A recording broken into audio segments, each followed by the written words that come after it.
तर गोंदिया नगर परिषद निवडणुकीमध्ये यंदा तब्बल 1,24,311 मतदार आपलं प्रतिनिधित्व ठरवणार आहेत। राजकीय समीकरणांमध्येही मोठा फेरबदल झालाय। गोंदिया नगर परिषदेत ठाकरेंची शिवसेना आणि शिंदेंची शिवसेना तर आहेच, पण दुसरीकडे महायुतीचे तिन्ही पक्ष भाजप, शिंदेंची शिवसेना आणि अजित पवारांचे राष्ट्रवादी आमने-सामने उभे ठाकलेत। त्यामुळे महायुतीमध्येच रंगलेली ही लढत कुठल्या वळणावर आहे याचाच आढावा घेणार आमचे प्रतिनिधी आशिष जुनघरे यांचा रिपोर्ट पाहूयात। तब्बल 8 वर्षांनंतर होणाऱ्या नगर परिषद नगरपंचायत निवडणुकीकडे सर्वांचेच लक्ष आहे। ही निवडणूक फार महत्त्वाची मानली जाते। ज्याप्रमाणे गोंदिया जिल्ह्यात 2 नगरपंचायत आहेत, त्यामुळे गोंदिया जिल्ह्यातील 1,24,311 मतदार आहेत, 22 प्रभाग आहेत आणि 45 जागेसाठी हे मतदान होणार आहे। सर्व पक्ष तयारी लागलेले आहे। ज्याप्रमाणे गोंदिया नगर परिषद ही फार महत्त्वाची मानली जाते। प्रफुल्ल पटेल यांचे कार्यक्षेत्र असल्याने राष्ट्रवादीने सुद्धा यंदा महिला उमेदवाराला संधी दिली आहे। त्याचप्रमाणे यंदा भाजपाने सुद्धा माजी नगराध्यक्ष कशिश जयस्वाल यांना संधी दिली आहे। यंदा महायुतीमध्ये तिन्ही पक्ष आमोरासमोर असल्याने ही निवडणूक फार अटीतटीची असणार आहे।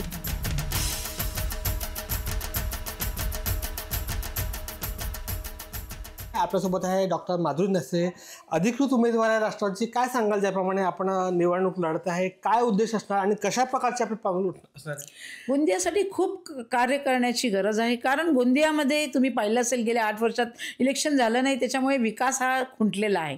तर ह्या विकासासाठी आम्ही खूप असे कार्य करणार आहे। शिक्षक क्षेत्रामध्ये कार्य करणार आहे, स्वास्थ्यासाठी कार्य करणार आहे आणि स्वच्छतासाठी, म्हणजे शिक्षा, स्वास्थ्य आणि स्वच्छता ह्या 3 गोष्टीवर लक्ष देऊन आम्ही गोंदियाचा विकास करू। सोबतच आम्ही महिलांच्या सक्षमीकरणासाठी कार्य करू, सोबत आम्ही महिला सुरक्षासाठी काम करू।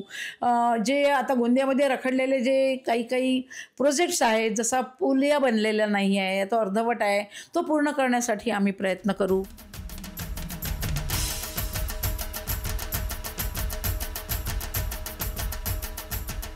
काय सांगाल, आपण भाजपाचे खंदे समर्थक राहिले आहे, भाजपामध्ये किती वर्षापासून तुम्ही काम केलं आहे, मात्र अचानक असं पडलं की आपल्या शिवसेनेमधून आपण तिकीट घेतलेली आहे। भाजपाला रामराम ठोकत आपण आता शिंदेगडकडून तिकीट घेतले, काय सांगाल? का मी राष्ट्रवादीमध्ये प्रयत्न नाही केला, माझ्याकडे त्यांच्याकडे आपण सगळ्यांना घेऊन चालतो। त्यांचा फोन आला मला की तुम्ही इथं आमच्यासोबत जॉईन व्हा, परंतु माझी एक अंतर इच्छा होती की मी हे काहीतरी स्वतःनी ह्या जिल्ह्याला काहीतरी आपण मोठं करावा आणि युवांना फक्त सगळं आम्हाला बघावं लागेल। युवांकडे जो कार्यक्षेत्र आमच्या संपलेला आहे, हा बुडगा जिल्हा होत चाललेला आहे। तर असं काय करता येईल की आपण या जिल्ह्याला एक नेतृत्व प्रदान करून सारी आपण यांच्याकरता स्वरोजगार, स्वावलंबी आणि स्वस्थ भारत प्रकल्पनेत आणि स्वास्थ्यवरती हे कार्य करताना कसं मोठं करायचं, ह्या जिल्ह्याला काय परिपाठी द्यायच्या, याच्याकरता जे माझ्याकडे डोक्यात होता विषय, त्याला मी इथं घेऊन येणार आहे।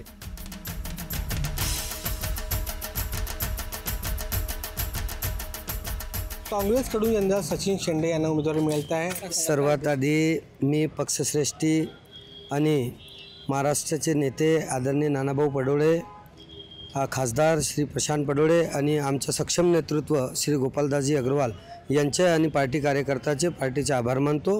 गोंदिया नगर परिषदची ही निवडणूक काँग्रेससाठी खूप महत्त्वाची निवडणूक आहे आणि ही एक युवाला संधी देऊन काँग्रेसने गोंदिया शहरात एक नवी काँग्रेस उभारणीचा जे प्रयत्न केला आहे त्या सोन्याचं मी संधी करेल असं माझं सांगणं आहे। कोणतं मोठं उद्देश आहे, कोणती मोठे असं वाटतं आपल्याला करायला पाहिजे गोंदिया? स्वच्छ गोंदिया करणे, खड्डामुक्त गोंदिया करणे आणि एक चांगला नगर परिषदेमध्ये स्वस्थ प्रशासन देणे हे माझा प्रयत्न राहील। शिक्षा, रोजगार, रोड, रास्ते और बाकी जो समस्या, स्वच्छता, चारों तरफ गंदगी है, ये सब चीज़ों का मुद्दा मेन है सर। और पहली बात तो शिक्षा है सर। शिक्षा और बेरोजगारी काफ़ी ज़्यादा हो चुकी है, आप भी देख रहे हो, हम जैसे युवा भी खाली घूम रहे हैं। सरकार केंद्र में बैठी है तो बीजेपी का उद्धार होगा, तो ज़्यादा से ज़्यादा बोले तो बीजेपी का उद्धार होने से रोड, रास्ते, पुलिया डेवलप हो जाएगा।